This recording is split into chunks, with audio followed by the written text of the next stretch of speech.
Sometimes the animals who need us most are the ones who've learned to hide their pain the best. Dr. Nora Bell discovered this truth when she met Toby, a gentle shelter dog whose quiet suffering had gone unnoticed for months. After burning out from the pressures of city veterinary work, Nora had returned to her small hometown seeking peace and simple cases. When Toby arrived with a swollen ear that other vets had dismissed as a basic infection, she expected a routine treatment. Instead, her examination revealed something impossible, a piece of advanced technology embedded deep in the tissue. The device was sophisticated, military-grade, and had no business being inside any animal. As Nora began asking questions, people started disappearing and medical records went missing. What secret had this innocent dog been carrying? And why were powerful forces so determined to keep it hidden? Before we jump back in, tell us where you're tuning in from. And if this story touches you, make sure you're subscribed, because tomorrow I've saved something extra special for you. Asterisk. The morning air in Pine Valley still carried the crisp promise of autumn when Dr. Nora Bell pulled into the gravel parking lot of the Riverside Animal Shelter. 6 months ago, this daily ritual would have seemed like a dream, a peaceful alternative to the relentless pace of emergency veterinary medicine in Chicago. Now, as she gathered her coffee and medical bag from the passenger seat, she found herself savoring these quiet moments before the day began. The shelter sat on the outskirts of town, a converted farmhouse surrounded by chain-link runs where a dozen dogs of various sizes and temperaments waited for their second chances. Margaret Chun, the shelter manager, had inherited the operation from her aunt 5 years earlier and ran it with the kind of practical compassion that kept the lights on and the animals fed, even when donations ran thin. Nora's footsteps crunched on the fallen leaves as she approached the main building.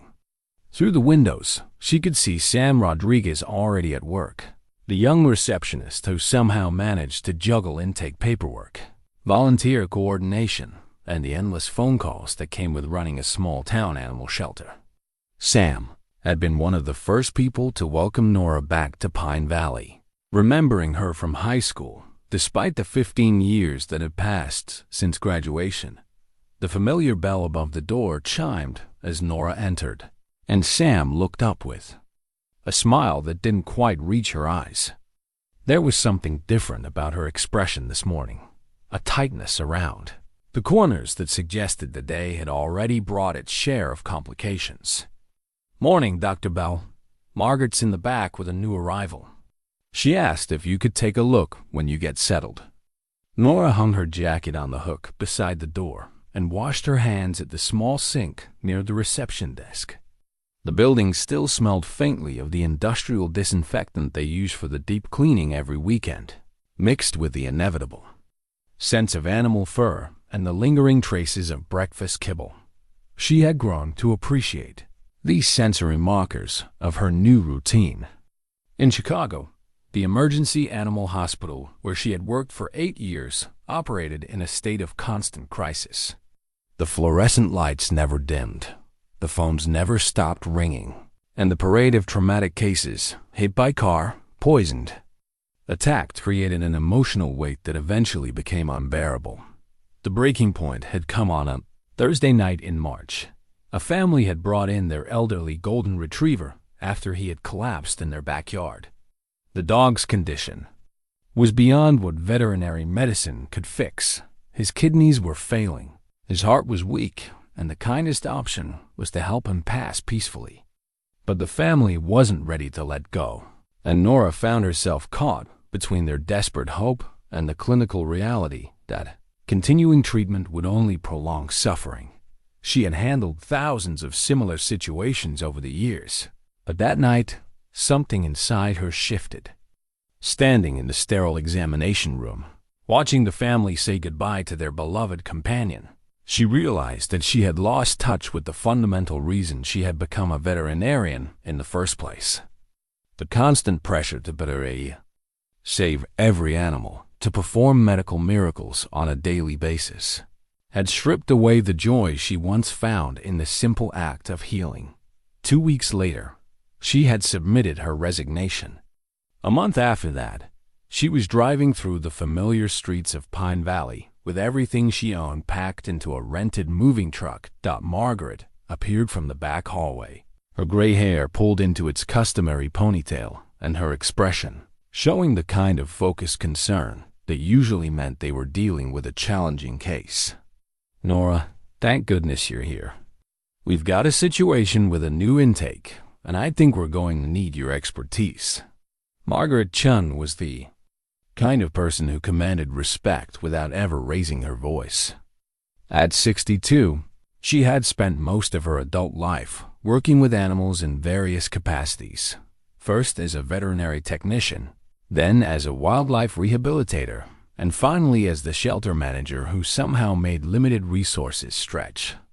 To cover unlimited need. Nora followed Margaret through the narrow hallway that led to the examination room. The walls were lined with photographs of successful adoptions, families posing with their new pets, updates sent by grateful owners, and the occasional memorial photo of an animal who had found peace rather than placement. "What's the story?" Nora asked as they walked. "Dog was found 3 days ago, wandering along Route 34 near the old Miller farm. No collar, no chip that we could detect. Highway Patrol brought him in thinking he might be a stray, but there's something about him that doesn't add up." They entered the examination room where a medium-sized dog sat quietly in the corner. He was clearly a mixed part shepherd, part something else that was harder to identify. His coat was a mixture of brown and black with patches of gray around. His muzzle that suggested middle age. But it was his eyes that caught Nora's attention immediately.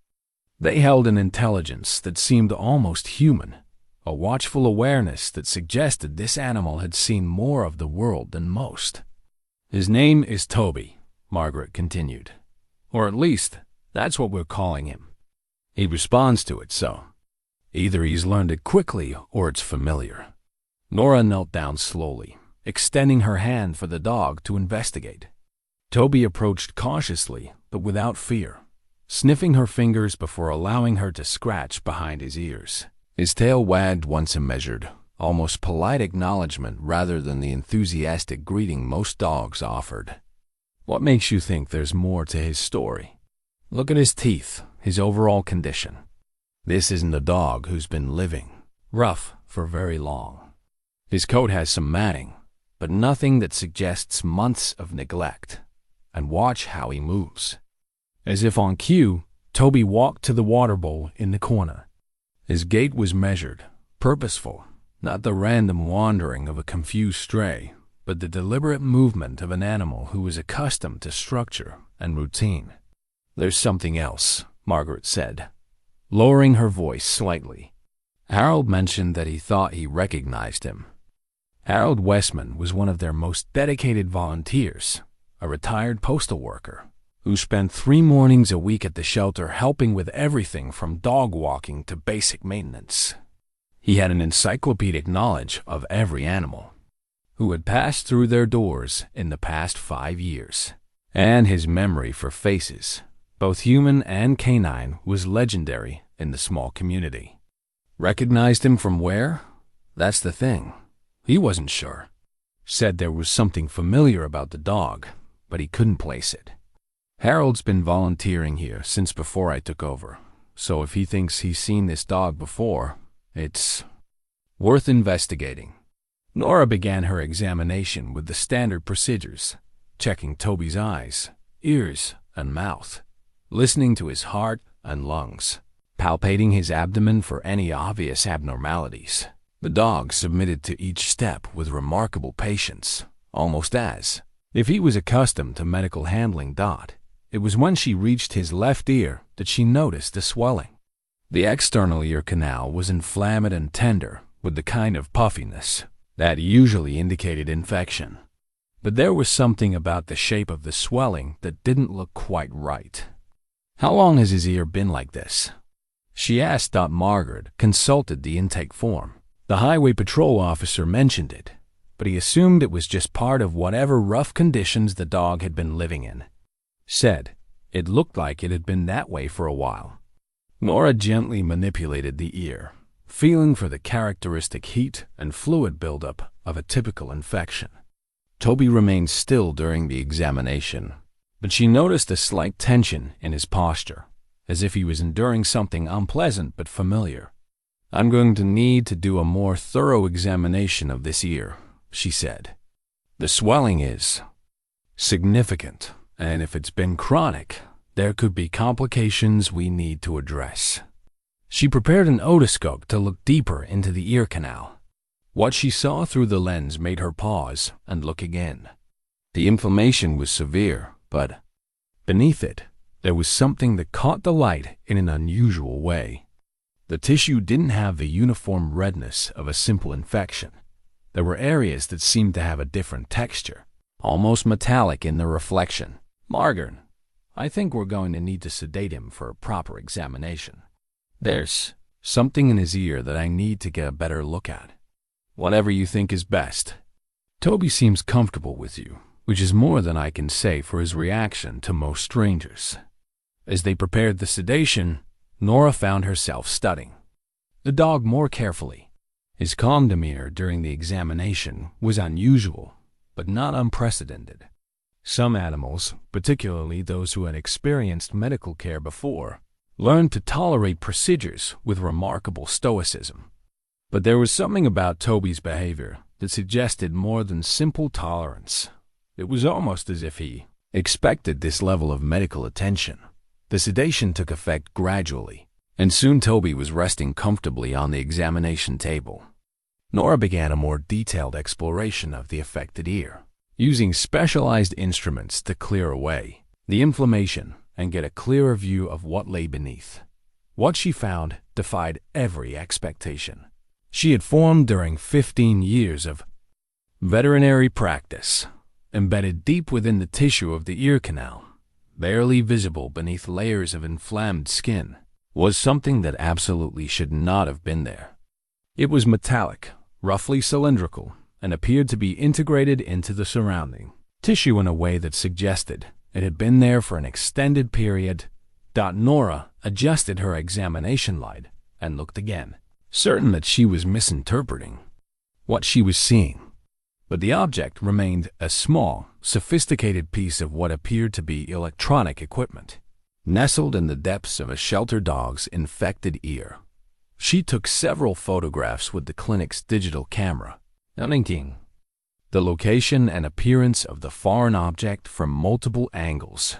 Her hands were steady, but her mind was racing with questions that had no reasonable answers.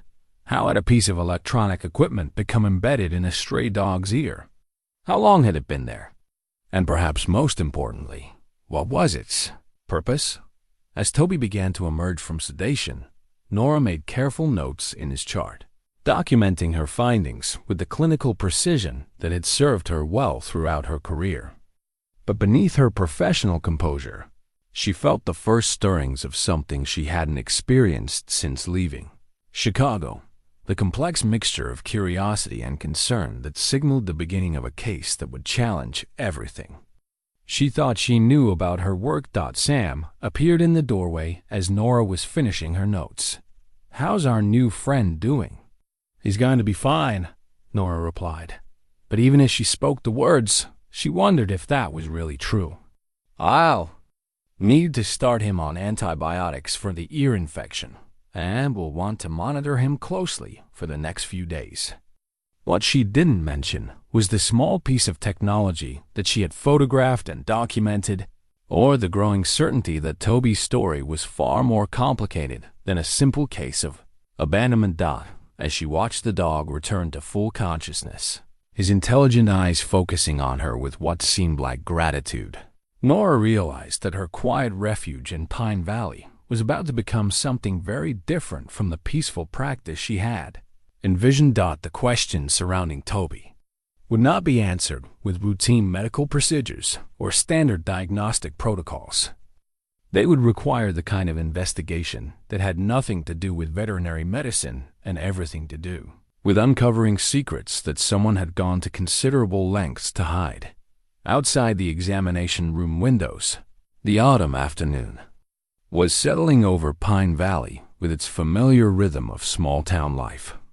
But inside the converted farmhouse that served as the Riverside Animal Shelter, Dr. Nora Bell was beginning to understand that some cases demand more than medical expertise. They require the courage to ask dangerous questions and the determination to find answers, regardless of where they might lead. The morning of Toby's surgical examination arrived with the kind of gray October sky that made the fluorescent lights of the clinic seem harsh and unforgiving. Nora had spent the weekend researching everything she could find about foreign objects in animal ear canals, but nothing in the veterinary literature prepared her for what she had documented in her initial examination. She arrived at the shelter an hour before Margaret and Sam were due, wanting the privacy to conduct a thorough surgical exploration without the distraction of routine shelter operations. Toby greeted her with the same measured politeness he had shown since his arrival, but Nora noticed something in his demeanor that seemed almost like resignation, as if he understood that this examination would be different from the preliminary one. The surgical suite at the shelter was modest but well-equipped, a testament to Margaret's skill at stretching limited budgets to cover essential needs. Nora prepared the anesthesia protocol, while Toby waited patiently in his kennel, displaying none of the anxiety that most animals show before medical procedures. As the sedation took effect and Toby settled into unconsciousness, Nora began the careful process of accessing the embedded object. The inflammation around the foreign body had actually served as a protective barrier, creating layers of tissue that had grown around whatever had been placed there. Working with microsurgical instruments, she began the delicate task of dissection. What emerged from the depths of Toby's ear canal was unlike anything she had encountered in 15 years of veterinary practice. The object was roughly the size of a rice grain, but far more complex in design. Its surface was smooth and biocompatible, suggesting it had been specifically engineered for long-term implantation in living tissue. But it was the intricate circuitry visible through its translucent casing that made Nora's hands tremble as she placed it in a sterile container. This was not some accidental foreign body that a curious dog had somehow managed to lodge in his ear. This was a sophisticated piece of technology that had been deliberately implanted, and the precision of its placement suggested it had been done by someone with considerable medical expertise. Under the surgical microscope, the device revealed even more disturbing details. Tiny leads extended from the main body, designed to interface with the delicate structures of the inner ear. The biocompatible coating showed signs of long-term integration with surrounding tissue, indicating it had been in place for months, possibly years. Nora photographed the device from every angle, documenting its size, construction, and the way the tissue had grown around it. Her clinical training kept her hands steady and her procedures methodical, but her mind struggled to process the implications of what she had discovered. The surgical extraction took nearly 2 hours. The device had been placed with such precision that removing it required careful dissection to avoid damage to Toby's hearing. As she worked, Nora found herself wondering about the person who had performed the original implantation. This level of surgical skill, combined with access to such sophisticated technology, suggested resources far beyond those of a typical veterinary practice. When she finally lifted the intact device from its biological housing, it caught the surgical lights with the unmistakable gleam of military-grade electronics. The construction was too precise, too miniaturized, too advanced for civilian applications. This was technology that belonged in classified government laboratories, not embedded in the ear of a stray dog wandering along a rural highway. Toby's recovery from anesthesia was remarkably smooth, almost as if his body was relieved to be free of its technological burden. As consciousness returned, Nora noticed subtle changes in his behavior. His head movements seemed more natural, less controlled. His responses to sounds appeared more typical of a normal dog rather than the measured reactions she had observed earlier. She completed the surgical closure with the same meticulous care she had used for the extraction, but her thoughts were far from routine post-operative procedures. The device now rested in a secure container on her laboratory bench, its presence raising questions that had nothing to do with veterinary medicine and everything to do with purposes she couldn't begin to imagine. Margaret arrived as Nora was completing her surgical notes. The shelter manager took one look at the detailed documentation and the sealed container holding the extracted device, and her expression shifted from routine concern to something approaching alarm. "What exactly did you find in there?" Nora handed her the photographs, watching Margaret's face as she processed the images. The older woman had seen enough in her years of animal welfare work to recognize when something fell far outside the range of normal experience. "This is electronic equipment," Margaret said, her voice carefully controlled. "Sophisticated electronic equipment." "Yes, and it was placed there deliberately by someone with considerable surgical skill and access to technology that I've never seen in civilian applications." They stood in silence for several moments, both understanding that they had crossed into territory that neither of their professional backgrounds had prepared them to navigate. Margaret's practical nature asserted itself first. "Who else knows about this?" "No one. Sam was here when I did the initial examination, but I haven't shared the details of what I found." "Good. We need to think carefully about how to proceed." It was then that Harold Westman appeared in the doorway, his usual cheerful demeanor replaced by an expression of deep concern. At 73, Harold had the kind of steady presence that came from decades of postal service and community involvement. But this morning, he looked like a man carrying the weight of unwelcome knowledge. "Dr. Bell, Margaret." "I hope I'm not interrupting, but I saw your car here early and thought." He stopped abruptly when his eyes fell on the photographs scattered across the examination table. The silence that followed was heavy with implications. Harold's face went pale as he recognized what the images depicted, and Nora realized that his earlier comment about recognizing Toby had been more significant than any of them had understood. "Harold," Margaret said gently, "is there something you need to tell us about this dog?" The elderly volunteer moved closer to the examination table, his hand shaking slightly as he picked up one of the photographs. His reaction confirmed what Nora had begun to suspect, that Toby's presence at their shelter was not the random consequence of abandonment, but part of a larger story that someone had worked very hard to keep hidden. "I need to make a phone call," Harold said, his voice barely above a whisper. "There are people who should know about this. People who have been waiting a long time for proof of what they suspected." "Harold, why aren't you telling us?" Nora asked. The old man looked at her with eyes that held years of carefully guarded secrets. "Doctor, what you found in that dog's ear, it's not the first time I've seen technology like that. And I'm afraid that removing it may have started something that none of us are prepared to handle." Before either Nora or Margaret could respond, Harold had turned and walked quickly toward the front door. They heard his car start in the parking lot, and then he was gone, leaving behind only questions and the growing certainty that Toby's arrival at their shelter had been the beginning of something far more dangerous than a routine medical case. Nora looked down at the device in its sterile container. Under the clinical lighting, it seemed almost innocuous, a small piece of sophisticated technology that could have been a hearing aid component or a medical implant. But Harold's reaction had confirmed her worst suspicions about its true nature. "Margaret," she said slowly, "I think we need to consider the possibility that someone is going to come looking for this dog. And when they do, they're going to want to know what we've found." The shelter manager nodded grimly. "Then we better decide what we're going to tell them. And more importantly, we better decide whether we're prepared to hand over either the dog or the device." Outside, the gray October morning had given way to a light rain that tapped against the windows with increasing urgency.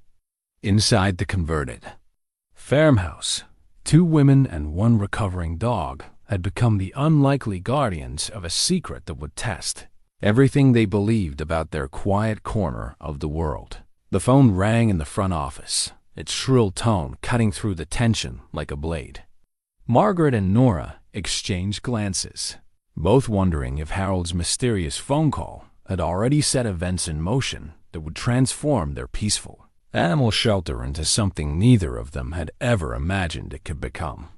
The phone call that had interrupted their morning turned out to be a routine inquiry about adoption procedures, but the tension it created lingered throughout the day. Nora found herself jumping at every unexpected sound, and she noticed Margaret glancing toward the parking lot whenever a car passed on the road outside. Harold didn't return that day or the next.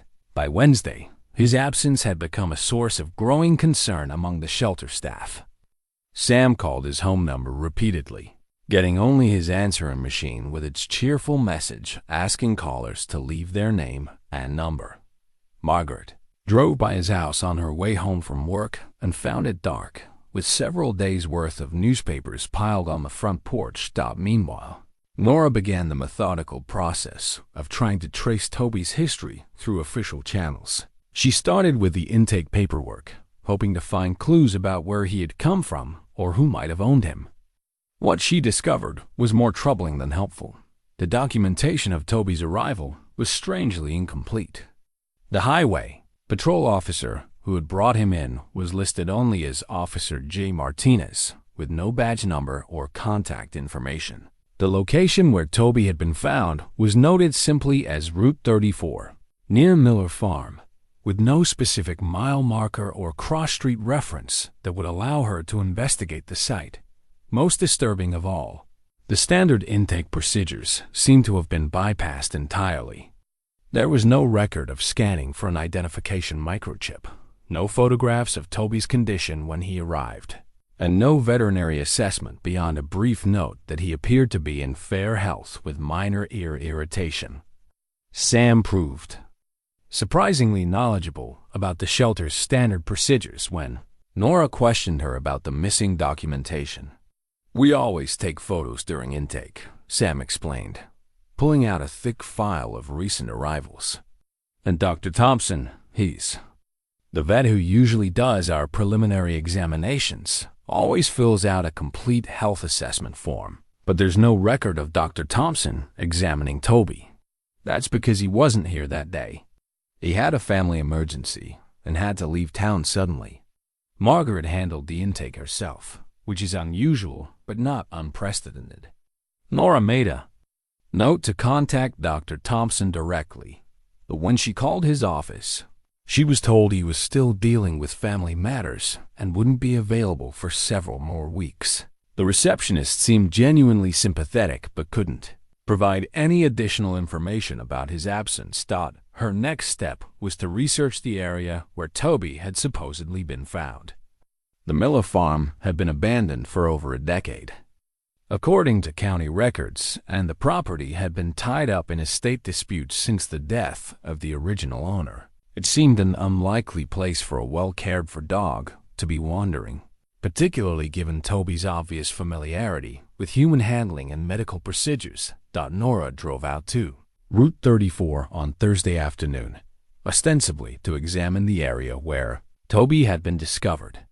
What she found raised even more questions. The abandoned farmhouse sat well back from the road, accessible only by an overgrown dirt track that showed no recent tire marks.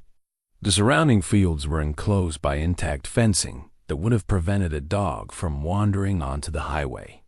More puzzling still, the nearest neighbor was nearly 2 miles away, too far for Toby to have traveled from any occupied residence. If he had been living as a stray in the area, there should have been evidence of his presence. Worn paths through the grass, areas where he had sought shelter, signs that he had been foraging for food. Nora found none of these indicators. Standing in the abandoned farmyard, she began to suspect that Toby had never been a stray at all.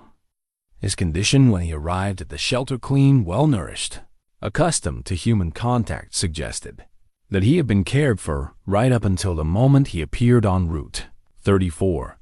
The question was why someone had gone to the trouble of staging his abandonment. That evening, she attempted to research the electronic device she had extracted from Toby's ear. Her internet searches for similar technology yielded frustratingly vague results.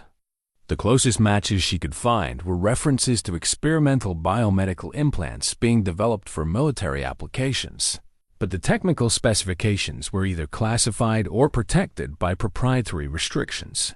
She did discover one potentially relevant piece of information. A veterinary journal from 3 years earlier contained a brief article about the use of electronic monitoring devices in wildlife research. The technology described was far less sophisticated than what she had found in Toby's ear, but the basic principle was similar: small, biocompatible transmitters that could track animal movement and behavior over extended periods. The article mentioned that some of the research had been conducted under military contracts with applications for surveillance and reconnaissance operations. The idea of using animals as unwitting carriers of intelligence-gathering equipment was not new, but the level of technological sophistication required for long-term implantation had only recently become feasible. Nora printed the article and added it to the growing file she was keeping on Toby's case. She had moved the extracted device to a locked drawer in her desk, along with the photographs and documentation from the surgery.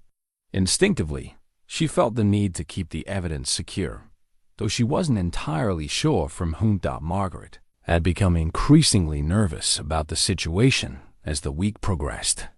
She mentioned repeatedly that they needed to decide what to do if someone came looking for Toby, but neither of them could agree on the best course of action. The dog himself seemed to be thriving since the removal of the device.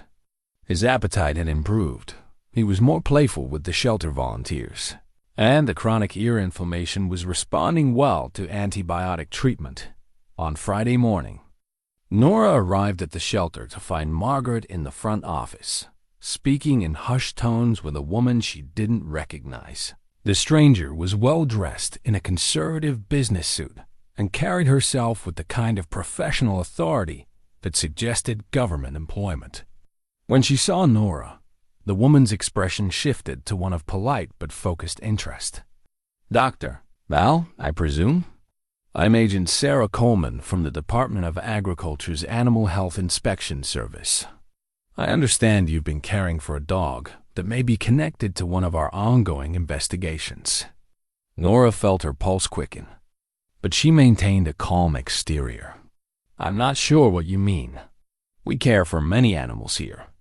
Specifically, a mixed-breed male that was brought in from Route 34 earlier this week. We have reason to believe this animal may have been exposed to biological agents that could pose a public health risk." The lie was smooth and professionally delivered, but Nora had spent enough time with Toby to know that he showed no signs of illness or contamination. More importantly, she recognized the careful phrasing that government officials used when they needed to justify actions that might otherwise seem unreasonable. "I'll need to see some identification," she said, stalling for time while she tried to decide how much information to reveal. Agent Coleman produced a credentials case with the kind of efficiency that suggested she was accustomed to having her authority questioned. The identification looked authentic, complete with official seals and photograph, but Nora noticed that the address listed was for a field office she had never heard of. "Now, Dr. Bell, I'll need you to prepare the animal for immediate transfer to our quarantine facility. This is a matter of considerable urgency, and I'm sure you understand the importance of protecting public health." Margaret stepped forward, her voice steady despite the obvious tension. "Agent Coleman will be happy to cooperate with any legitimate investigation, but I'm going to need to see a court order or warrant before we release any animal in our care." The agent's polite demeanor didn't waver, but Nora caught a flash of something harder in her eyes. "I don't think that will be necessary. This is a voluntary cooperation request, I'm confident that responsible animal welfare professionals like yourselves will want to do everything possible to prevent a potential outbreak. It was a carefully constructed pressure tactic, designed to make refusal seem both unreasonable and potentially dangerous. But it also confirmed Nora's growing suspicion that there was much more to Toby's story than anyone was willing to admit publicly. Agent Coleman's visit ended in a standoff that left everyone unsatisfied. Margaret held firm on her requirement for proper legal documentation, while the agent departed with thinly veiled warnings about the consequences of obstructing a federal patrol investigation.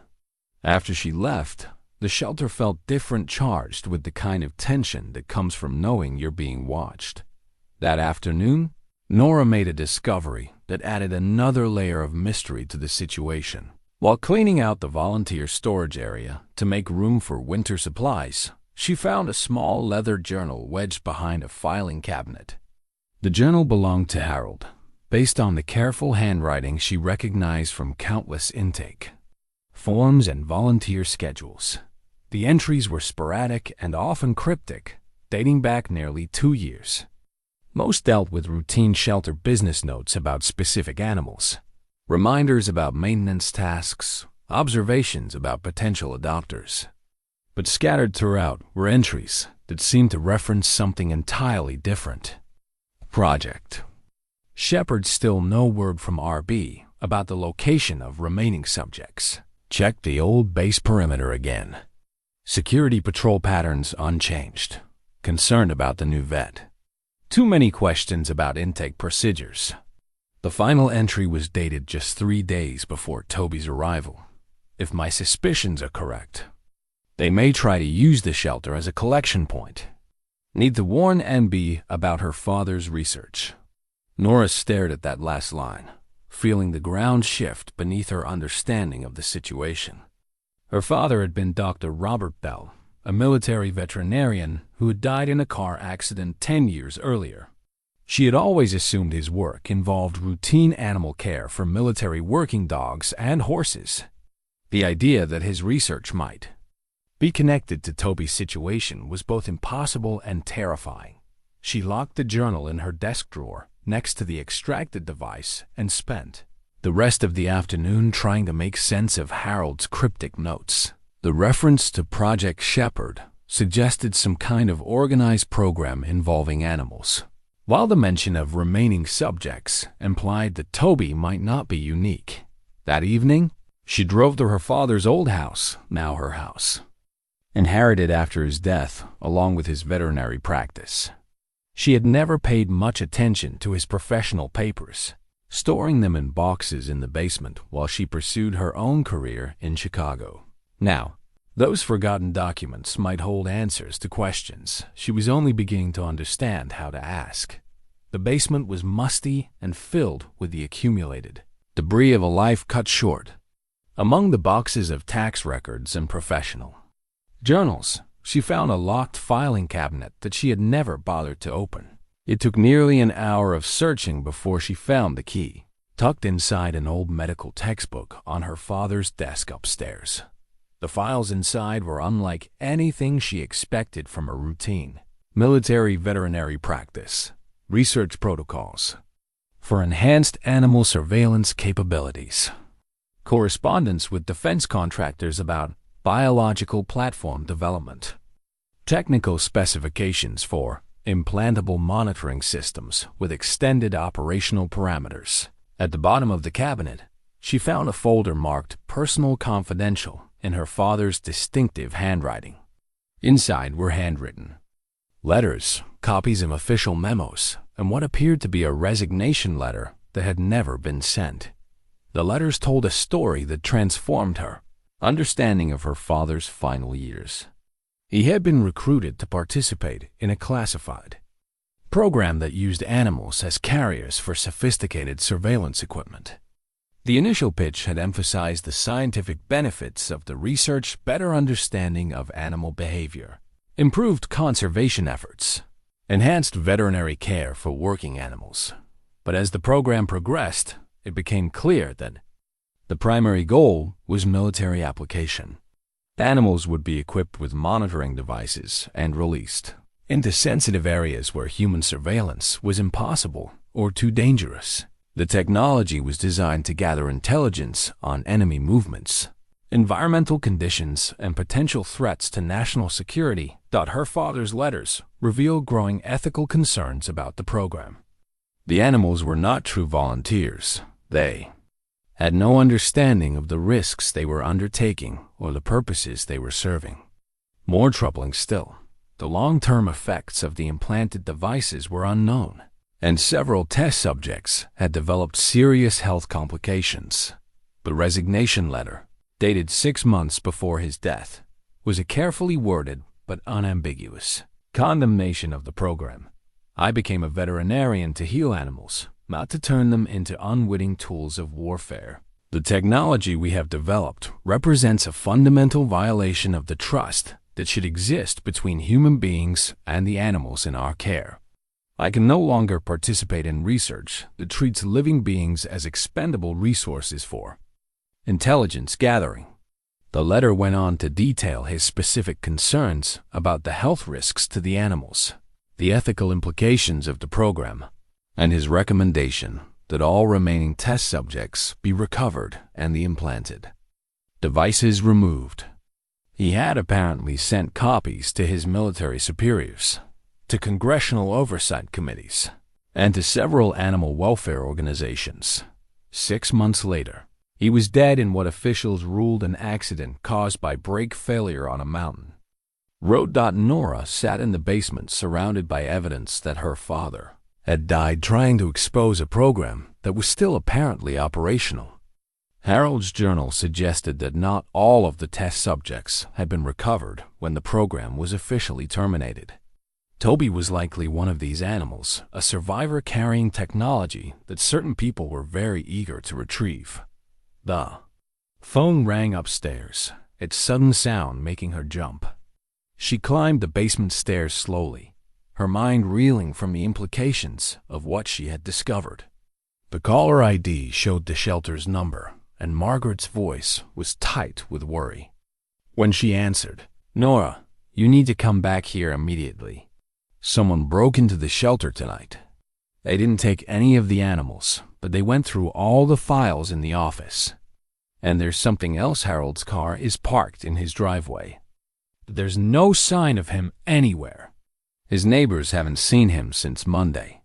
Nora locked her father's files back in the cabinet and drove through the dark streets of Pine Valley with a growing sense that events were accelerating beyond her ability to control them.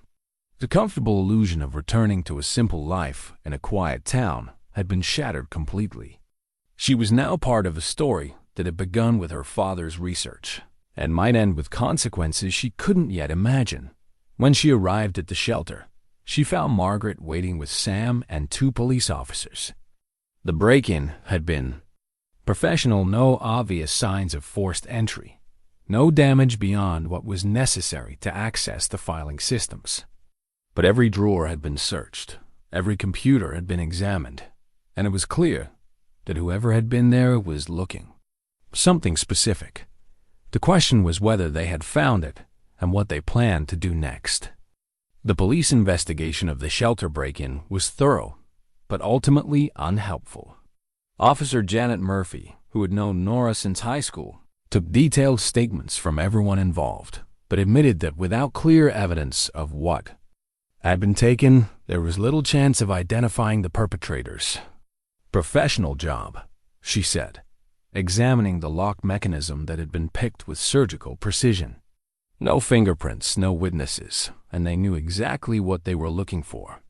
This wasn't random vandalism or a typical burglary. After the police left, Nora found herself alone with Margaret, and the growing realization that they were dealing with forces far beyond the scope of local law enforcement. The break-in had been a message as much as a search, a demonstration that their privacy and security could be violated at will by people with resources and expertise that dwarfed anything Pine Valley's small police force could provide. Margaret suggested they contact the FBI, but Nora hesitated. Her father's files had made it clear that the surveillance program involved multiple government agencies, and she wasn't certain which ones could be trusted. Agent Coleman's visit had been too convenient, too perfectly timed to Toby's discovery, to be coincidental. Instead, she decided to reach out to Dr. James Chun, a former colleague from her days in Chicago, who had left veterinary practice to work for a military contractor.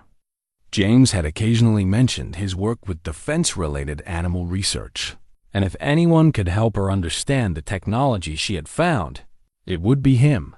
She called James from her home phone the next morning, using the pretext of a routine consultation about a complex medical case. His initial response was friendly but cautious, the kind of professional courtesy that veterinarians maintained even when they hadn't spoken in years. "Nora, good to hear from you. I heard you'd left Chicago and gone back to your hometown. How's the small-town practice treating you?" "It's been interesting," she said carefully.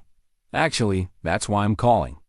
I've run across something that I think might be related to your line of work, and I could use some expert advice." She described the device she had extracted from Toby's ear in clinical terms, focusing on the technical specifications rather than the circumstances of its discovery. As she spoke, she could hear the change in James's voice, the shift from casual conversation to professional attention. "Nora, what you're describing sounds like it could be classified technology. Where exactly did you encounter this device? I'd rather discuss that in person, if possible. Are you familiar with anything like what I've described?" There was a long pause before James responded. "I think we need to meet, but not at your location, and probably not at mine either. This kind of technology doesn't just appear randomly, and if you've actually encountered it, there are people who are going to be very interested in talking to you." They arranged to meet that afternoon at a restaurant in the next county. Far enough from Pine Valley to provide some privacy, but close enough for Nora to return quickly if needed. She spent the morning making arrangements for Toby's continued care, moving him to a secure kennel area that could be monitored more easily. Sam had volunteered to work extra hours to maintain normal shelter operations, but Nora could see the strain in the young woman's face. The break-in had shaken everyone's sense of security, and the presence of federal agents asking questions about specific animals had created an atmosphere of tension that was impossible to ignore. The drive to meet James gave Nora time to think about how much information she was willing to reveal. Her father's files had made it clear that the surveillance program was highly classified, and she wasn't certain what legal exposure she might face by possessing evidence of its existence. At the same time, she needed expert guidance to understand what she had discovered and what it might mean for Toby's safety. James was waiting at a corner table when she arrived, looking older than she remembered, but still carrying himself with the quiet confidence that had made him one of the most respected veterinarians in Chicago. His greeting was warm but subdued, and she noticed that he had chosen a seat that allowed him to watch both the entrance and the parking lot. "Before you tell me anything else," he said after they had ordered coffee, "I need you to understand that some of the work I do involves classified projects. If what you found is what I think it might be, our conversation could have implications for both of us." Nora pulled out her phone and showed him the photograph she had taken during Toby's surgery. James examined each image carefully, his expression growing increasingly serious as he processed what he was seeing. "This is definitely military technology," he said finally. "Biocompatible surveillance equipment designed for long-term implantation in animal subjects. The construction is consistent with a program I'm familiar with, though I wasn't directly involved in its development." "What kind of program?" James glanced around the restaurant before answering. "Project Shepherd." It was an experimental initiative that used animals as biological platforms for intelligence gathering. The technology you found would have allowed real-time monitoring of the animal's location, vital signs, and environmental conditions. In theory, it could also record audio and transmit data to remote collection points. In theory, the program was officially terminated 3 years ago due to ethical concerns and technical difficulties. The animals were supposed to be recovered and the devices removed, but there were reports that some subjects went missing during the shutdown process. Nora felt a chill as she realized the implications of what James was telling her. How many animals are we talking about? The official numbers were classified, but I heard estimates of several dozen test subjects across multiple sites. Dogs, primarily, but also some cats and a few exotic species that were being evaluated for specific mission parameters. And if someone found one of these animals now, James's expression was grim. There would be considerable interest from multiple agencies in recovering both the animal and the technology. The surveillance capabilities represent significant investment in research and development, and the data stored on those devices could be extremely valuable, or extremely embarrassing to the people who were supposed to recover them 3 years ago. That too, James admitted. Nora, if you've actually found one of these animals, you need to be very careful about how you proceed. There are people who would go to considerable lengths to prevent public exposure of this program. As if to emphasize his point, James's phone buzzed with an incoming call.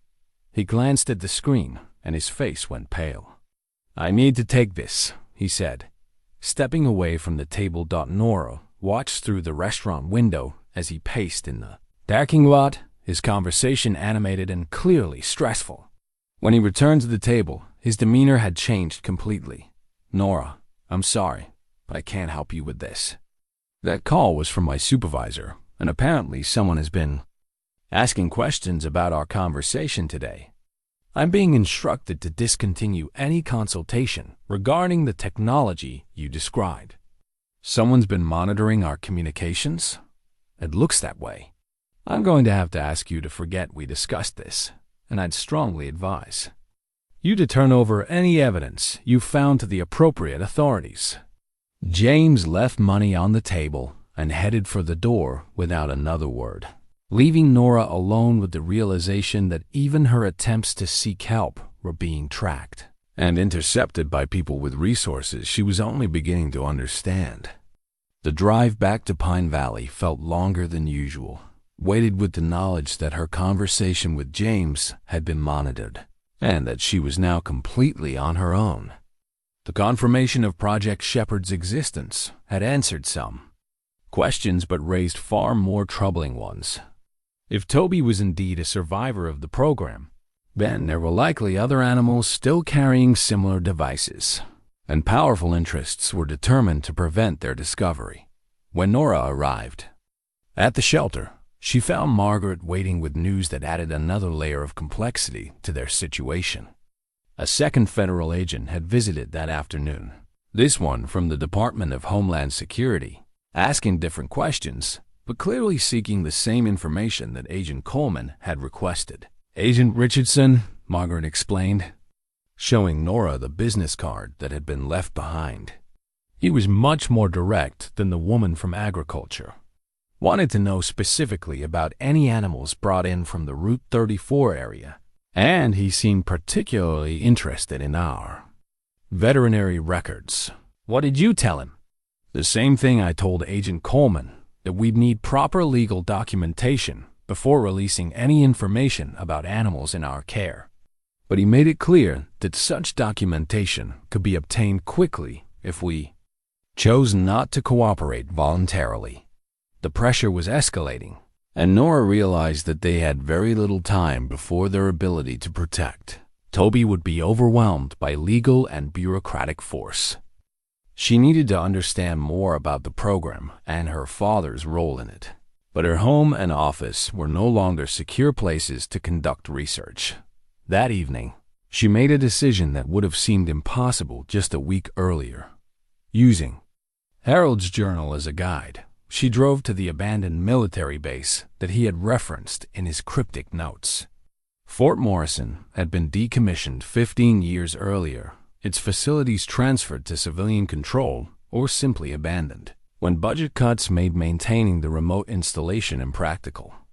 The main gate was secured with a heavy chain and multiple warning signs about trespassing on federal property. But Harold's notes had mentioned a section of fence along the eastern perimeter where maintenance access was possible. It took her nearly an hour of searching in the gathering darkness before she found the gap he had described, a place where the chain link had been carefully modified to allow entry while appearing intact to casual observation.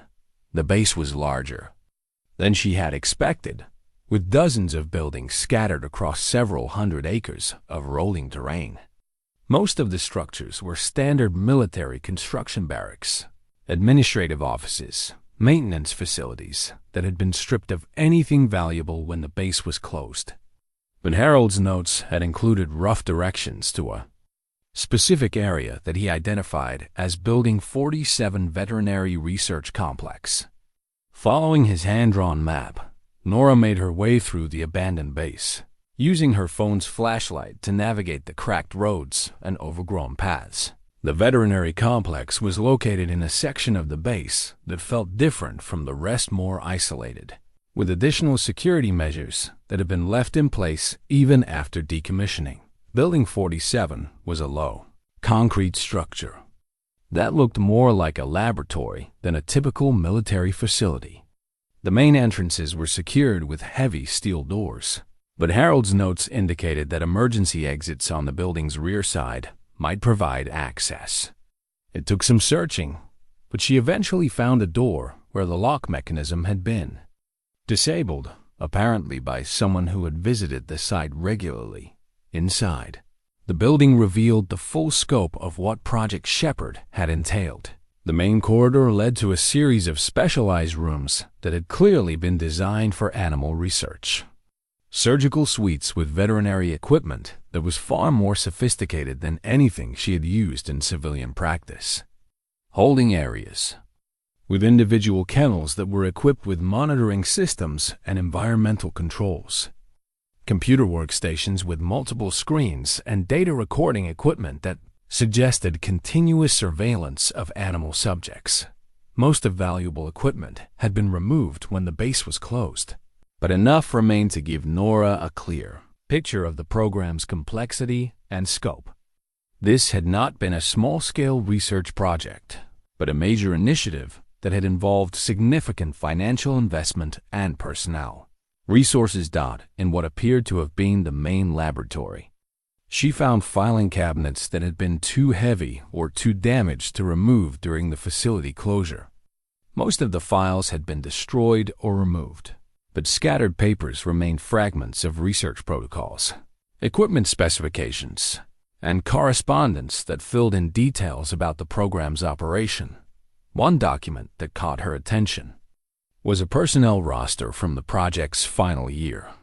Her father's name was listed as Chief Veterinary Consultant, but his status was noted as non-cooperative, with a date that corresponded to approximately 6 months before his death.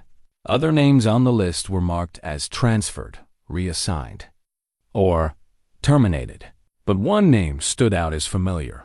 H. Westman Facility Maintenance Supervisor Security Clearance revoked. Harold had not just been aware of Project Shepherd, he had been directly involved in its operation. His role as maintenance supervisor would have given him access to all areas of the facility and detailed knowledge of the program's activities. More importantly, his security clearance revocation suggested that he, like her father, had developed concerns about the project's ethics and goals. She photographed every document she could find, building a record of evidence that might prove useful if the situation escalated further. As she worked, she began to understand the full scope of what her father and Harold had been trying to expose. Project Shepherd had not been a simple research program, but a systematic effort to weaponize animals for intelligence gathering, regardless of the ethical implications or long-term consequences for the animals involved. The sound of vehicles approaching the building interrupted her documentation. Through a broken window, she could see headlights moving along the base's main road, multiple vehicles traveling in formation toward the veterinary complex. Her heart raced as she realized that her presence at the abandoned facility had somehow been detected. Moving quickly but quietly, she gathered the documents she had photographed and made her way toward the rear exit she had used to enter the building. The vehicles were closer now, and she could hear the sound of car doors slamming and voices coordinating what appeared to be a search operation. She slipped out of the building just as flashlight beams began sweeping the front entrance. Moving through the darkness with careful steps to avoid making noise, she managed to reach her car and drive away from the base without being detected. But the experience had confirmed her worst fears about the level of surveillance she was under, and the resources that were being deployed to prevent further discovery of Project Shepherd's secrets. Back in Pine Valley, she sat in her living room with the photographs of documents spread across her coffee table, trying to piece together the full story of what her father and Harold had discovered. The evidence was compelling but incomplete, and she realized that she needed Harold's direct testimony to understand the program's complete scope and current status.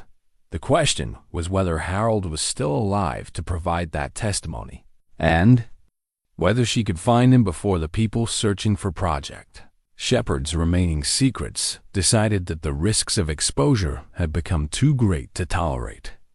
The revelation about Harold's involvement in Project Shepherd had kept Nora awake most of the night, but it was a phone call at 6 a.m. that changed everything she thought she understood about her father's death and her own role in the unfolding conspiracy. The caller's voice was familiar but strained. Harold Westman, speaking in hushed tones from what sounded like a phone booth or payphone. "Dr. Bell, I know you've been looking for me, and I'm sorry I had to disappear without explanation. But after what happened at the shelter, I knew they would be watching for any contact between us. Harold, where are you? Are you safe?" "Safe. Enough for now, but that could change quickly. We need to meet, and there are things you need to know about your father's work. Things that weren't in any of the files you found at the base." Nora felt a chill at the realization that her nighttime expedition to Fort Morrison had been observed and reported. "You know about that?" "I know about everything, Dr. Bell. I've been watching over this situation for 10 years, waiting for the right person to help me finish what your father started. I just never expected that person would be his daughter." They arranged to meet at an old hunting cabin that Harold's family had owned for decades, located deep in the state forest about an hour's drive from Pine Valley. The isolation would provide privacy for their conversation, but Nora couldn't shake the feeling that she was walking into a situation that might be more dangerous than helpful. The cabin was a modest structure tucked into a grove of pine trees, accessible only by a dirt road that showed signs of recent use. Harold was waiting on the front porch when she arrived, looking older and more worn than she remembered, but his eyes held the same steady intelligence that had made him one of the shelter's most reliable volunteers. "Thank you for coming," he said as she approached. "I know this must be confusing and frightening, but I promise you'll understand everything once I explain what really happened to your father." Inside the cabin, Harold had assembled what appeared to be years of carefully collected evidence. Documents, photographs, recordings, and personal notes were organized in neat stacks across a wooden table. It was clear that he had been preparing for this moment for a long time. "Your father wasn't just a consultant on Project Shepherd," Harold began. "He was the lead veterinarian who designed the entire surgical protocol for device implantation. The technology worked because of his expertise, and the program's success made him valuable to people who didn't share his ethical concerns." Harold showed her technical drawings and her father's handwriting detailed surgical procedures for implanting surveillance devices in various animal species. The precision and innovation evident in the drawings made it clear that her father had been far more than a reluctant participant in the program's development.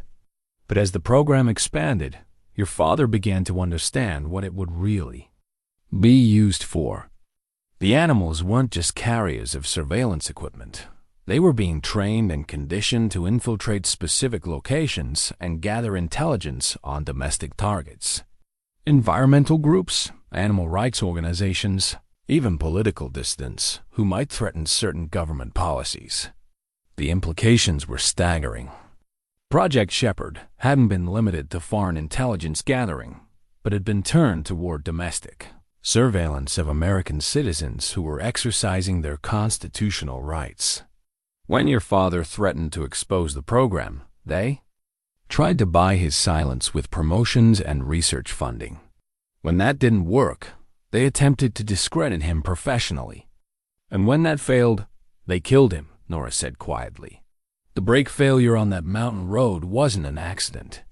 Your father had arranged to meet with a journalist who was investigating government surveillance overreach. He never made it to that meeting.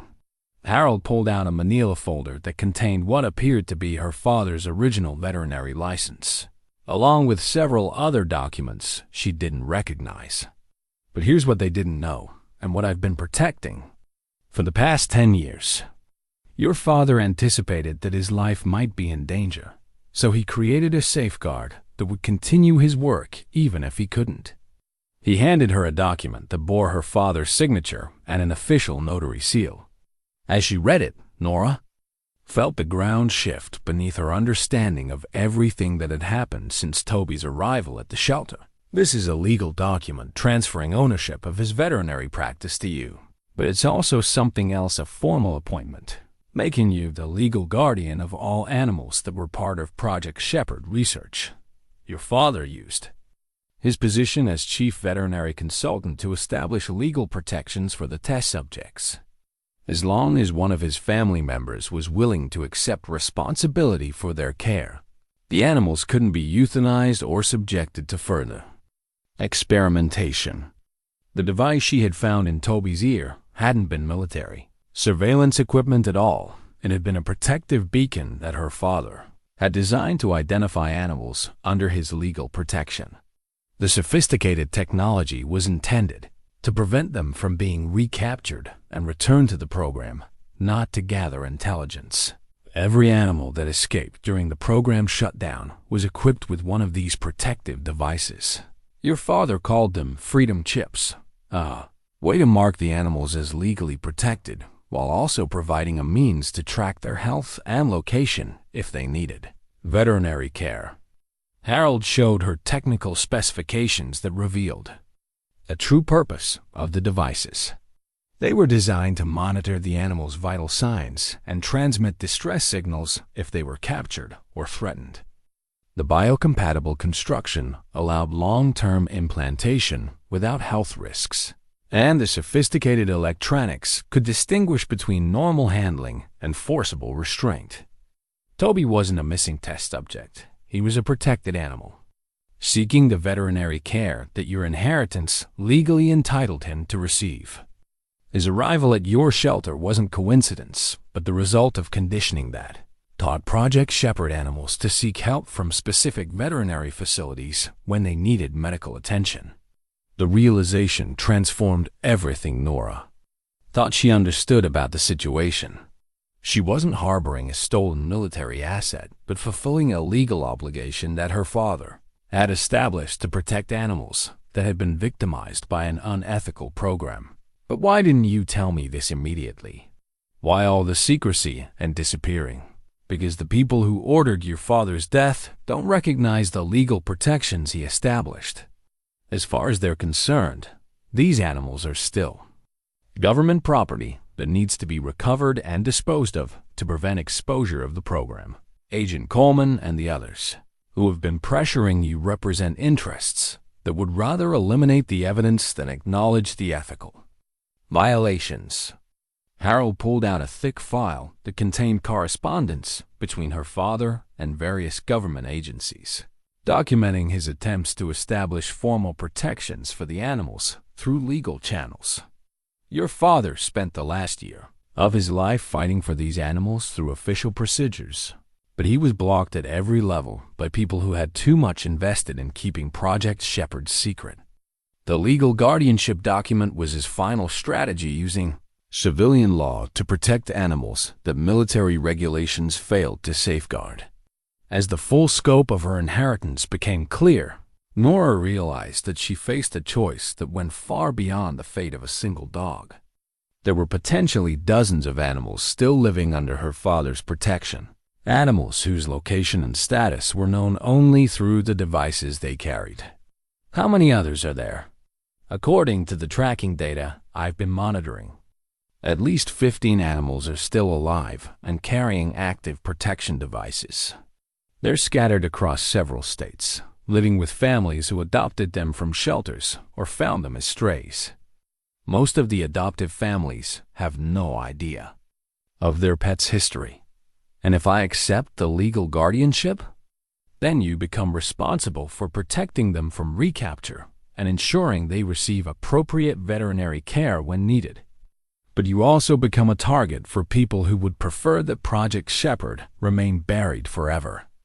Harold's revelation had transformed her understanding of Toby's arrival from a mysterious coincidence into a direct inheritance from her father's final act of ethical responsibility. The choice before her was no longer about protecting a single animal, but about honoring a legacy that her father had literally died to establish. Outside the cabin windows, the afternoon light was beginning to fade, and Nora knew that she needed to make a decision that would define not only her own future, but the fate of animals whose protection had cost her father his life. The decision to accept her father's legacy came not through careful deliberation, but through a moment of moral clarity that felt as inevitable as breathing. Sitting in Harold's cabin, surrounded by evidence of her father's final stand against institutional indifference, Nora understood that she had been preparing for this choice her entire career without knowing it. "I accept the guardianship," she said simply. "What do we need to do to protect them?" Harold's relief was visible, but it was tempered by the practical concerns of someone who had spent 10 years planning for this moment. "First, we need to secure the animals whose locations we know. The tracking data shows that several are in immediate danger of recapture, and others may need medical attention that only someone with your legal authority can provide." He showed her a map marked with locations across 3 states where the protected animals were currently living. Some were in major cities, others in rural areas, but all were potentially vulnerable to the coordinated search effort that Agent Coleman and her colleagues were conducting. The most urgent case is a female shepherd mix living with a family outside Denver. Her protection device has been transmitting distress signals for the past 48 hours, which could indicate either medical complications or attempted recapture. Harold's monitoring equipment was more sophisticated than Nora had expected. Laptop computers connected to specialized receivers that could decode the transmissions from the protection devices. The technology was clearly military-grade, suggesting that her father had appropriated more than just moral authority when he established the protection program. "Your father made sure I had the resources to monitor the animals' welfare," Harold explained when she asked about the equipment. "Some of these devices came with him when he left the program, and others were acquired through channels that I probably shouldn't describe in detail." The legal documentation that established Nora's guardianship was comprehensive, but would only provide protection if she was willing to challenge the government agencies that were seeking to reclaim the animals. Harold had consulted with attorneys who specialized in federal regulatory law, and their advice was sobering. The guardianship is legally valid, but enforcing it will require public disclosure of Project Shepherd and your father's role in protecting the animals. Once we go public, there's no going back to your quiet life in Pine Valley. Nora had already understood that accepting the responsibility would transform her existence, but Harold's warning made the implications concrete. She would be challenging people who had demonstrated their willingness to use lethal force to protect their secrets, and she would be doing so without the resources or protection that government backing might provide. "What kind of support do we have?" "More than you might expect. Your father wasn't the only person who developed ethical concerns about Project Shepherd. There are former program personnel, investigative journalists, and animal welfare advocates who have been waiting for an opportunity to expose the truth. But they needed someone with legal standing to challenge the official secrecy. Harold showed her a list of contacts that read like a directory of people with impressive credentials and dangerous knowledge. Former military veterinarians who had refused reassignment after the program was terminated. Congressional staff members who had been asking uncomfortable questions about classified animal research. Journalists who had been investigating government surveillance overreach but lacked concrete evidence to support their reporting. The challenge will be coordinating their efforts while maintaining operational security. The people we're opposing have demonstrated sophisticated surveillance capabilities, and they won't hesitate to intimidate or eliminate threats to their agenda. As if to emphasize his point, Harold's satellite phone buzzed with an incoming message. His expression grew grim as he read the text, and he immediately began shutting down his monitoring equipment. "We need to leave, now. One of my early warning systems has been triggered. There are vehicles approaching the forest access road, and they're not following normal traffic patterns." They gathered the essential documents and equipment quickly, but Harold insisted that Nora take a different route out of the forest than the one she had used to arrive. As they prepared to separate, he handed her a secure communication device and a set of instructions for contacting the network of allies who would support her efforts. "The next 48 hours will determine whether we can protect the remaining animals, or whether the program's architects succeed in eliminating the evidence of their activities. I'm going to coordinate the recovery of the animals in immediate danger, but you need to return to Pine Valley and prepare for what's coming." What exactly is coming? A final attempt to end this quietly before it becomes a public scandal. They'll offer you deals, make threats, possibly even stage incidents that could justify taking Toby and any other evidence into protective custody. Your response will determine not just the fate of these animals, but whether your father's sacrifice meant anything. The drive back to Pine Valley felt like a journey between two different versions of her life. The peaceful veterinary practice she had imagined when she returned home, and the dangerous advocacy role she was about to accept. By the time she reached the shelter, she had made the mental transition from reluctant participant to determined. Protector. Margaret was waiting with news that confirmed Harold's predictions about escalating pressure. 3 more federal agents had visited during Nora's absence, this time with a court order authorizing the seizure of any animals that might pose a public health risk. The order was broad enough to justify taking Toby and any other animal that the agents deemed potentially dangerous. "I told them you were unavailable and that they would need to wait for your return to discuss any seizures," Margaret said. "But they made it clear that patience is not unlimited." Sam had also reported unusual activity around the shelter vehicles, with government plates conducting what appeared to be surveillance, and phone calls from people claiming to be conducting routine inspections of animal welfare facilities. "It feels like we're under siege," Sam said. "I've never seen anything like this level of attention from federal agencies." Nora gathered Margaret and Sam in the shelter's main office and made a decision that would have been impossible just a week earlier. She told them everything about Project Shepherd, her father's role in protecting the animals, and the legal guardianship that had made her responsible for their continued welfare. The revelation transformed their understanding of the situation from a mysterious medical case to a deliberate challenge to government secrecy. Both women were shaken by the implications, but neither hesitated when Nora asked for their continued support. "These animals have already suffered enough," Margaret said firmly. "If your father gave his life to protect them, then we're going to honor that sacrifice." Sam's response was equally direct. "Just tell us what we need to do." The plan they developed was necessarily complex, involving coordination with Harold's network of allies and careful timing to maximize legal protection, while minimizing the risk of forcible intervention. Nora would formally announce her acceptance of the guardianship through a press conference that would make public the existence of Project Shepherd and her father's role in protecting its victims. The press conference would be accompanied by the release of documentation that proved the legal validity of the animal protections and exposed the ethical violations that had led to the program's termination.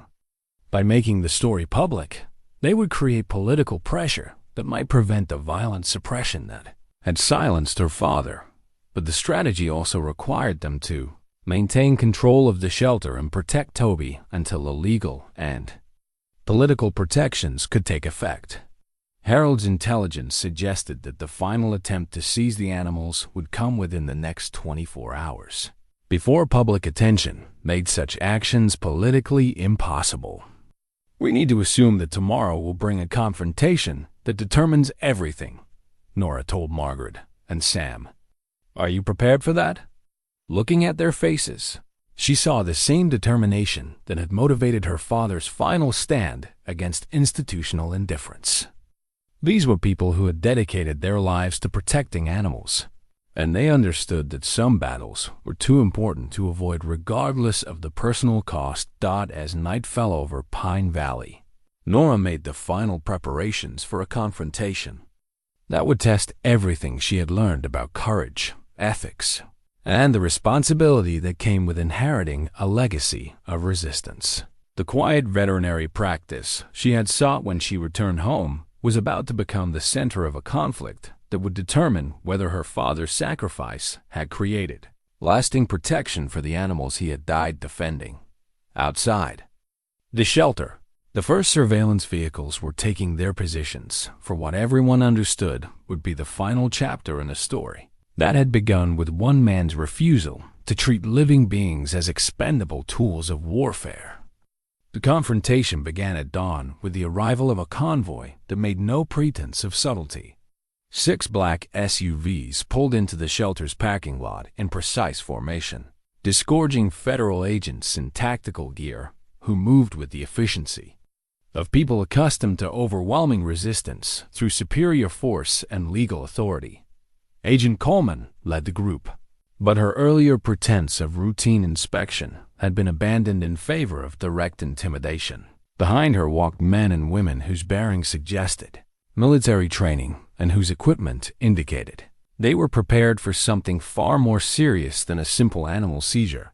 Nora watched through the shelter's front windows as the agents established a perimeter around the building. Margaret and Sam flanked her, both women displaying the kind of quiet courage that came from understanding the stakes involved and choosing to stand for something larger than their own safety. "Dr. Bell," Agent Coleman called through a megaphone, "we have federal warrants authorizing the seizure of specific animals that pose documented public health risks. Please exit the building with your hands visible and prepare to facilitate the transfer of the animals to appropriate federal custody." The legal language was carefully chosen to suggest legitimate authority, but Nora recognized the fabrication underlying the official presentation. These were not health inspectors or animal control officers, but operatives whose primary goal was eliminating evidence that could expose decades of classified violations. "Agent Coleman," Nora replied through the shelter's public address system, "I am the legal guardian of the animals you're seeking to seize, and I'm prepared to challenge your authority through appropriate legal channels. I suggest you contact your supervisors before proceeding with any actions that might constitute unlawful seizure of protected animals." The announcement of her legal guardianship clearly surprised the agents, who had expected to face only the resistance of well-meaning but legally powerless animal welfare advocates. Agent Coleman's response was delayed while she consulted with her team and, presumably, with superiors who had not anticipated this complication. During the pause, Nora activated the plan that she and Harold had developed for this moment. Using the secure communication device he had provided, she sent coded messages to 3 different news organizations and 2 congressional offices, alerting them that the final confrontation over Project Shepherd was beginning. More importantly, She activated a live video stream that would broadcast the events at the shelter to a network of animal welfare organizations and civil liberties groups. Harold's technical expertise had ensured that the stream would be difficult to interrupt or trace, creating a real-time record of whatever happened next. Margaret had positioned herself near the shelter's medical equipment, where the specialized surgical tools that Nora's father had designed were stored in a secure cabinet. These were the instruments that had been used to safely remove surveillance devices from Project Shepherd animals, and their existence provided tangible proof of the protection program's legitimacy. Sam coordinated communication with the volunteers and staff members who had arrived early to help with the shelter's defense. Their presence was both practical and symbolic, a demonstration that the community was prepared to stand behind the ethical principles that the shelter represented. As the standoff continued, Nora found herself thinking about her father's final months and the courage it had taken for him to challenge an entire system of institutional indifference. The people surrounding the shelter represented the same forces that had silenced him 10 years earlier, but the circumstances were different. Now, Harold's decade of careful preparation had created legal and political protections that might prevent the violent suppression that had ended her father's resistance. Agent Coleman's second announcement came after nearly an hour of consultation and coordination. Dr. Bell, we are prepared to negotiate the terms of animal transfer, but we require immediate access to inspect the health status of animals that may have been exposed to biological agents. Continued resistance will be interpreted as obstruction of a federal investigation.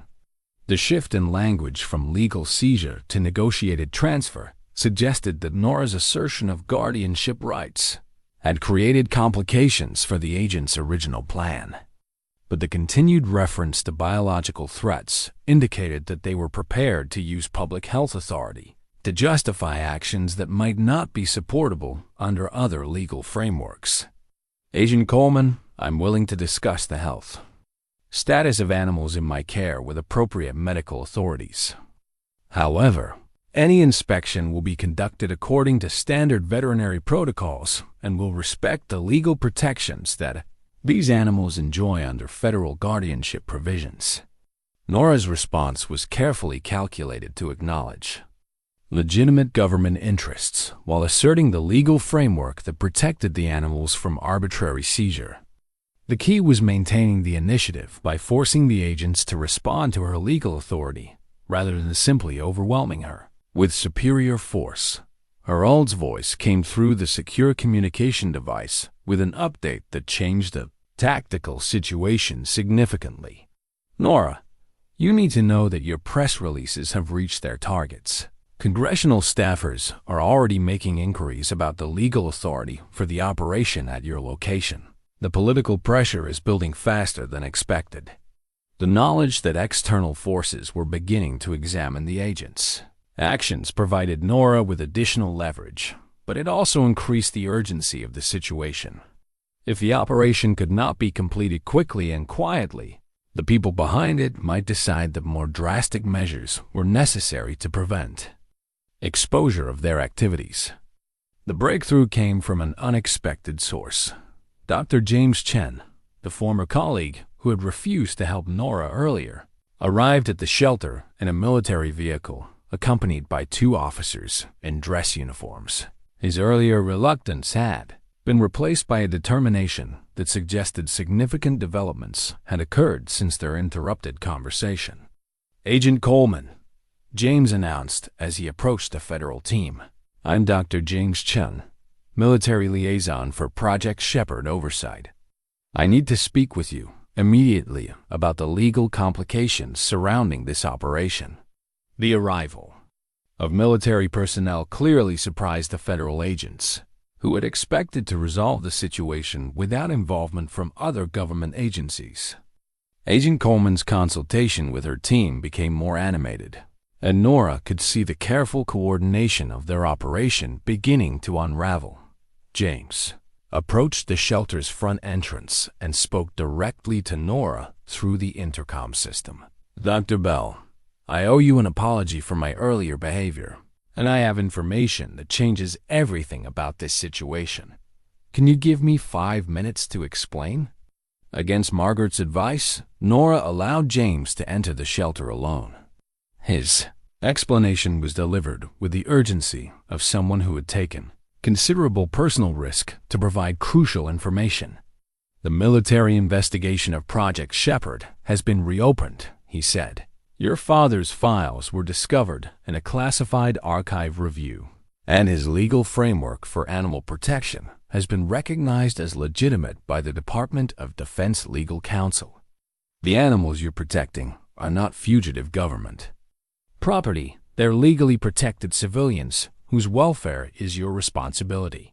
The revelation transformed the legal landscape completely.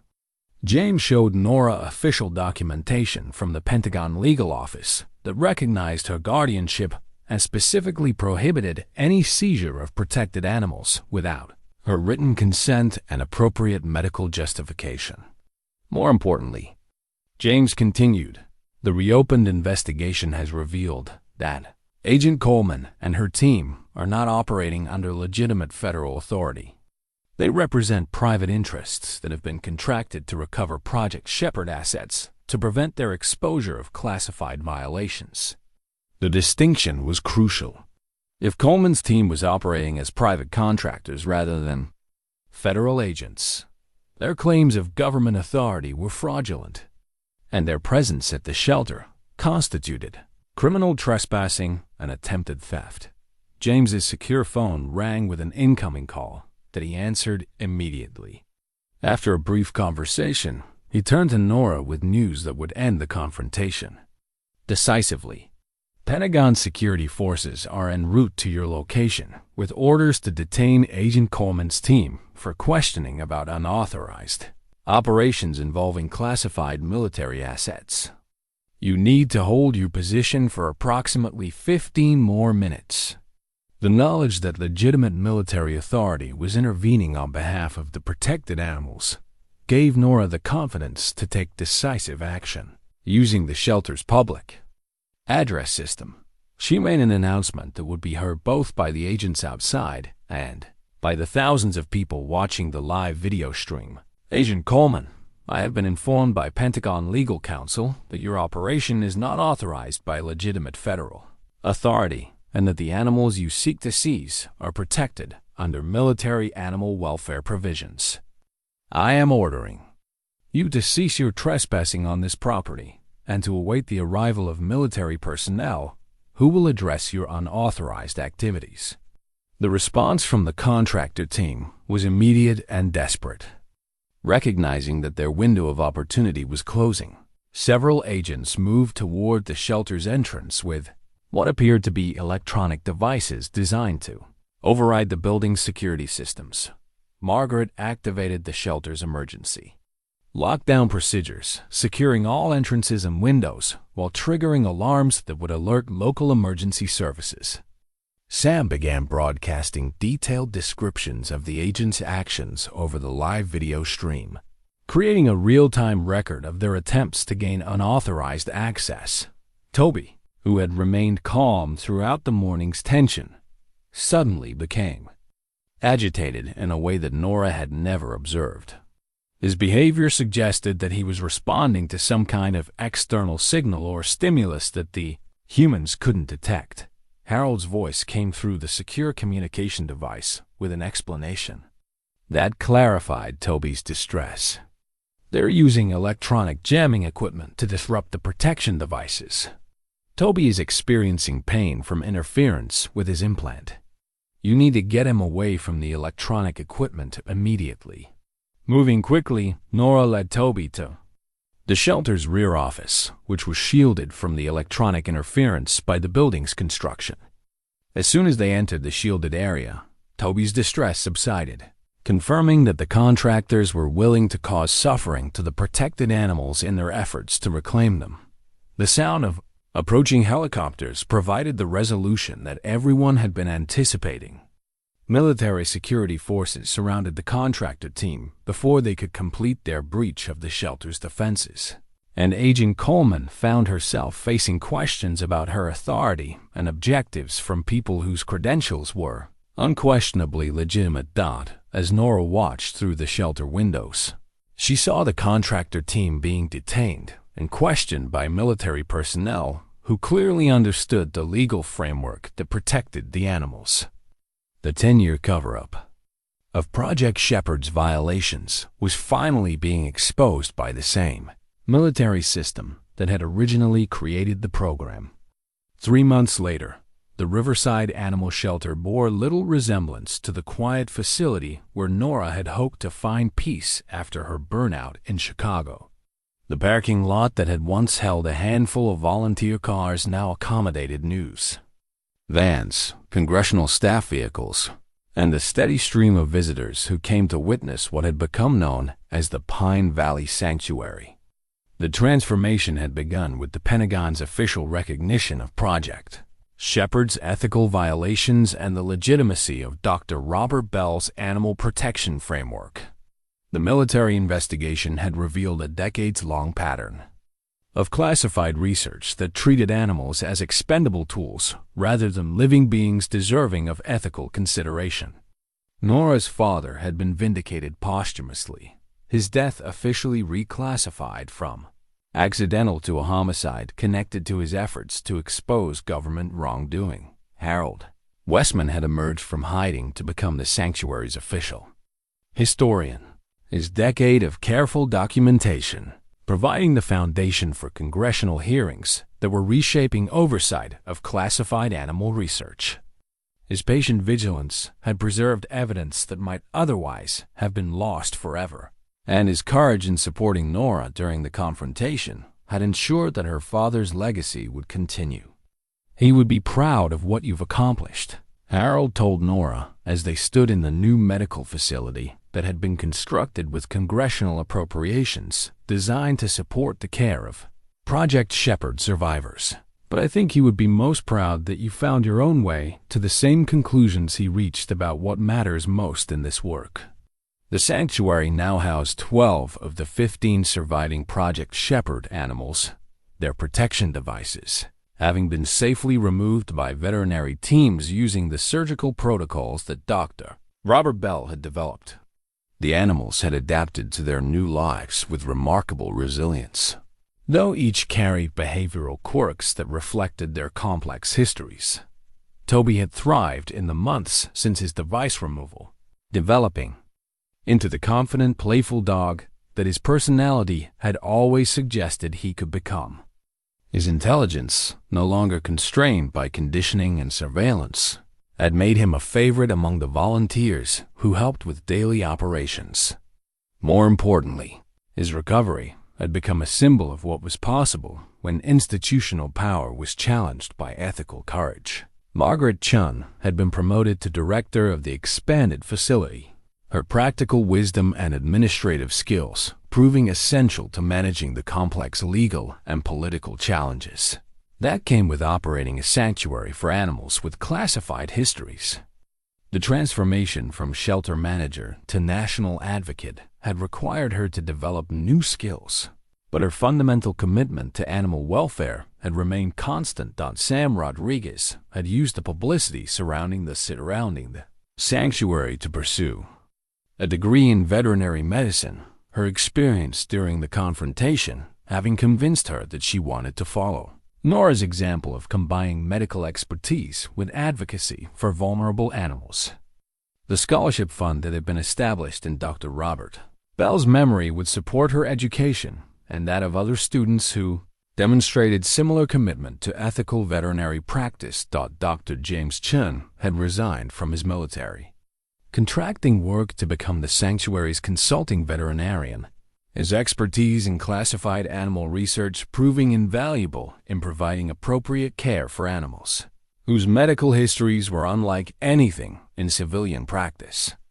His decision to support Nora during the confrontation had cost him his government security clearance, but he had found more satisfaction and healing than he had ever experienced in classified research. The legal framework that protected the sanctuary had become a model for other facilities caring for animals with complex government histories.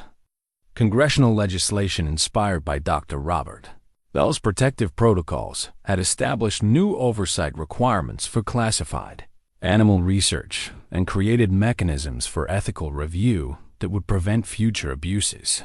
But perhaps most importantly, the sanctuary had become a place where the simple act of caring for animals was recognized as both personally meaningful and politically significant. The visitors who came to Pine Valley left with a deeper understanding of the ethical responsibilities that came with institutional power and the courage required to challenge systems that treated living beings as expendable resources. Nora found herself thinking about these broader implications as she conducted her evening rounds, checking on animals whose recovery represented victories for principles that transcended veterinary medicine. The quiet practice she had sought when she returned to Pine Valley had evolved into something far more complex and demanding, but also far more meaningful than anything she had imagined possible. The irony was not lost on her that the peace she had been seeking had come not through avoiding difficult challenges, but through accepting the most difficult challenge of her career. The burnout that had driven her from Chicago had been replaced by a sense of purpose that sustained her through 18-hour days and congressional testimony, and the constant awareness that her work was being scrutinized by people who would prefer that Project Shepherd remain buried forever. As she completed her final check on Toby, who was sleeping peacefully in a kennel that he could leave whenever he chose, Nora reflected on the journey that had brought her to this moment. 6 months earlier, she had been a veterinarian seeking escape from the pressures of emergency medicine. Now she was the guardian of animals whose protection had required challenging some of the most powerful institutions in the country. The transformation had been neither easy nor comfortable, but it had been necessary. Sometimes the animals who need us most are not the ones who are obviously suffering, but the ones whose pain has been deliberately hidden by people who profit from their silence. Sometimes healing requires not just medical expertise, but the courage to ask dangerous questions and the determination to act on uncomfortable answers.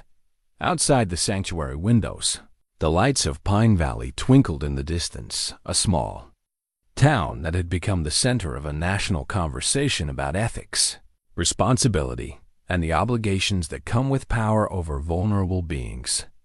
Inside the converted farmhouse, a dozen animals slept safely under the protection of laws that recognized their worth as something more than tools or property. Dr. Nora Bell had found her peace, but it was not the quiet refuge she had originally sought. It was the deeper satisfaction that comes from knowing that your work serves purposes larger than your own comfort, and that the most meaningful healing sometimes requires challenging the systems that create suffering in the first place.